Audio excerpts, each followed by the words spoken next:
Alors je vous rappelle qu'au lycée professionnel Jean-Baptiste Clément de Gagny, c'est donc hier matin que déboule une bande de vingtaine d'agresseurs. Ils sont armés et cagoulés et blessent plusieurs personnes avant de s'en prendre à un lycéen. On parle d'expédition punitive. Le président de la République a décidé de recevoir ce soir la communauté éducative de Gagny à l'Élysée. Rappel des événements avec Romain Clément et Dominique Lemarchand. Il était environ 10h30 hier lorsqu'une vingtaine de jeunes garçons en cagoule font irruption dans le lycée. Ils sont armés selon les témoignages de barres de fer et de couteaux. Ils se rendent dans une salle de permanence. D'après le rectorat, ils recherchent un élève, le trouvent et le blessent d'un coup de couteau. D'autres personnes, professeurs et élèves, sont également blessés dans ce qui s'apparente à une véritable expédition punitive. Il y avait des marteaux aussi, et puis après on a découvert des couteaux aussi. Donc ils sont venus, ils se sont véritablement dirigés vers la salle d'études. Donc ça voulait dire qu'ils connaissaient les lieux et qu'ils avaient quelqu'un à voir ou plusieurs personnes. Je pense que très objectivement, ce n'est pas un problème qui est spécifiquement lié à l'éducation nationale, même si là le terrain a été, des passages à l'acte était un lycée, c'est un problème qui est lié à la massification de la délinquance et de la criminalité qu'on a laissé s'installer politiquement et socialement dans ce pays, alors que tout le monde le sait, mais il y a des tabous auxquels on ne devait pas toucher et ce problème-là en était. Donc On est d'accord quand même pour dire qu'il y a une différence entre l'irruption d'un parent d'élève violent pour X raisons dans un établissement et des bandes qui viennent régler des comptes. Parce que là, on a une opération organisée, cagoulée avec barre de fer pour venir chercher un gamin, se le prendre, lui mettre un coup de couteau. On essaie de se renseigner depuis ce matin pour avoir des nouvelles. Il semblerait que sa vie ne soit pas en danger, mais il faut vraiment le souhaiter parce que sinon, je peux vous dire que l'affaire va prendre une autre ampleur. Tout ça a augmenté l'intensité et maintenant, certains ne sont plus arrêtés par rien, n'ont plus peur de la police, n'ont plus peur des murs, des enceintes et sont prêtes à s'organiser pour attaquer, pour aller chercher les gens, pour aller voler, pour aller piller, etc.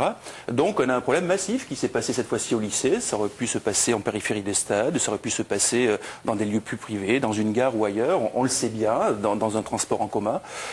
Donc c'est un phénomène extrêmement inquiétant parce qu'il a un coût humain extrêmement important, il a un coût pédagogique important, il a un coût social important, il a un coût économique très important car ces délinquants-là et ces criminels-là coûtent extrêmement cher économiquement aux contribuables, aux assurés. Et donc, ce genre de prédation n'apporte rien à personne et c'est un non-sens que d'avoir laissé se développer ce genre de phénomène. Le rôle de l'éducation nationale est-il de traiter d'un problème qui relève de la police? Non. Je veux bien. Alors, non. Vous nous dites, on doit composer avec la réalité. Qu'est-ce que vous en pensez, vous, Xavier Refer?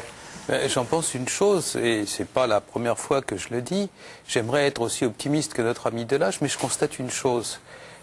On ne fait pas de renseignement criminel dans ce pays. On n'en fait pas du tout. Vous n'allez pas me dire que des gens qui se réunissent à 20, qui sont équipés avec des armes au minimum par destination, comme des barres de fer ou des marteaux, il y a, si les mots ont un sens, il y a préméditation. Préméditation, ça veut dire qu'on y réfléchit d'avant. Comment se fait-il que dans ce pays, chaque fois qu'un islamiste louche sur un morceau de filet de truc qui peut servir à faire un détonateur, on lui saute dessus? Comment se fait-il que chaque fois que 3 syndicalistes se réunissent devant une usine de chaussures au fin fond du Tarn-et-Garonne, les renseignements généraux, ce qui est succès, sont prévenus? Comment se fait-il qu'à chaque fois qu'une bande se constitue et fonce sur un objectif, la police est prise, pardonnez-moi du terme un peu familier, avec le pantalon sur les chevilles? Qu'est-ce qui fait qu'ils sont toujours surpris? Qu'est-ce qui fait qu'un acte comme ça n'est pas détecté et empêché? Qu'est-ce qui fait qu'on parle de plus en plus de détection, de décèlement, de tout ce qu'on veut? Qu'est-ce qui fait qu'on ne sait pas le faire? Il y a, soi-disant, dans ce pays, une direction du renseignement intérieur. Que fait-elle? Si jamais elle n'est pas capable... Et ce matin, il y aura... Pardonnez-moi, il y a que 2 solutions à ce que vous venez de dire. Soit ils sont informés, il faut remonter la fiche et ça ne donne pas lieu à une action où c'est peut-être très compliqué d'intervenir, soit en effet ils ne savent pas. Dans le temps, quand il y avait une guerre de guérilla, une vraie, dans un contexte tout à fait différent, un grand chef de guérilla a dit « la théorie se vérifie par la pratique ». Ce qui se passe dans les bureaux, on s'en moque. Ce qu'il faut savoir, c'est effectivement si on est capable de me dire tel jour, nous avions un autocar parce que nous savions que tel événement devait se produire et donc il a été empêché. Et vous pensez que c'était si simple que ça de savoir qu'il y a les 20 mômes qui allaient débouler comme ça? C'est simple, je dis qu'il faut le faire. Attendez, si c'était simple, pourquoi on les paye? C'est incroyable. Je ne mets pas en cause la manière dont la police est faite. Dans ce cas-là, vous voulez nous dire, cette bande, elle ne s'est pas formée comme ça, ex abrupto, du jour au lendemain. Elle existait. Yves, ça serait la première fois dans l'histoire de la criminalité dans des pays comme les nôtres, des États de droit, que les gens qui ont fait ça ne seraient pas connus pour au moins 10 autres affaires différentes. Chacun d'entre eux doit avoir déjà à peu près des signalements épais comme ça, doit avoir à tremper dans des deals, dans des trafics, dans des choses comme ça. Comment se fait-il qu'on n'arrive pas à partir de là à trouver des taupes, à trouver des informateurs? Comment se fait-il qu'on sait ce qui se passe dans les milieux syndicaux parfaitement? Et comment se fait-il qu'on ne sait rien de ce qui concerne les gangs? J'insiste, c'est très grave. Ça fait 30 ans que des actes comme ça se produisent. Et à propos des symboles positifs violets, c'est pas le seul. Les hôpitaux sont pénétrés de la même façon.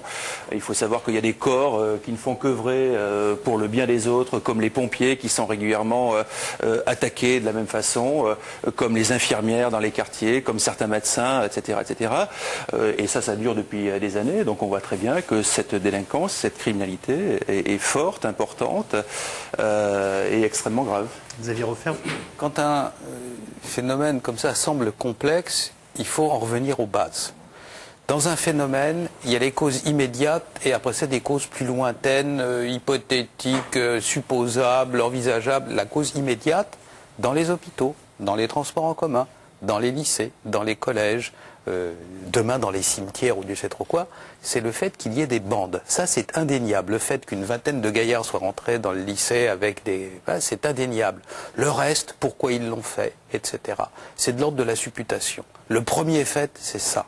Si on fait en sorte que l'activité des bandes soit compliquée et arrêtée, ces phénomènes-là s'arrêtent illico.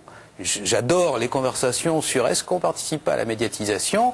Là, c'est le père d'un fils au lycée et d'une fille au collège qui vous parle. Je préfère que la télé n'ait pas à venir parce qu'il ne s'est rien passé, quoi. Et que les voyous aient été arrêtés devant la porte par des policiers qui disent « Monsieur, vous jouez au baseball? Ah bon? Alors pourquoi vous avez une batte de baseball? Suivez-moi au poste. » Et voilà, c'est comme ça. Et ça terrifie les voyous.